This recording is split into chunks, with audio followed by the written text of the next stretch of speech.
এক মুহূর্তের জন্য ভাবুন তো, আপনার সন্তানের শরীর খারাপ হলে আপনি যে তাকে কাশির সিরাপ খাওয়াচ্ছেন, সেটাই যদি তার জীবনকে কেড়ে নেয়। শুনতে অবাক লাগলেও এই ভয়াবহ ঘটনা আমাদের দেশেই ঘটেছে।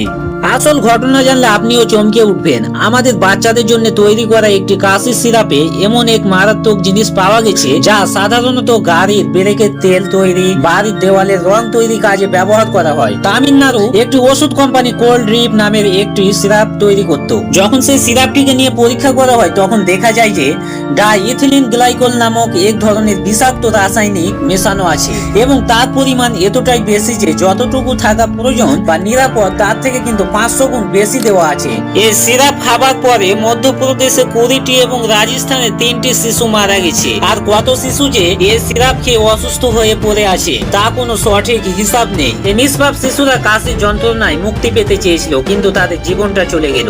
এই ঘটনার জন্য পুলিশ এই কোম্পানির মালিককে গ্রেফতার করেছে। কিন্তু একবার ভেবে দেখুন, শুধু কি এই মালিক দোষী? যে সরকারি অফিসগুলো এই ওষুধ পরীক্ষা করে ছাড়ার কথা, তারা কি করছিল? আমাদের দপ্তর বা ড্রাগ কন্ট্রোল ডিপার্টমেন্ট কি কোনো দায়িত্ব ছিল না? তাদের এই ভয়ঙ্কর অবহেলার জন্য কি কোনো শাস্তি হবে না? এই ঘটনা আমাদের সবার চোখ খুলে দেওয়ার জন্য যথেষ্ট। এটা শুধু কয়েকটি শিশুর মৃত্যুর ঘটনা নয়, এটা আমাদের দেশের সম্পূর্ণ ব্যবস্থার উপর একটি বড় প্রশ্ন চিহ্ন। আসুন আমরা এই বিষয়ে সচেতন হই। এই ভয়ঙ্কর সত্যটা সবার কাছে পৌঁছে দিন, যাতে সরকার ঘুম থেকে জেগে উঠে আমাদের শিশুদের জীবন নিয়ে এই ধরনের খেলা বন্ধ করে। আপনার একটি শেয়ার হয়তো আরো কয়েকটি শিশুর জীবন বাঁচিয়ে দিতে পারে।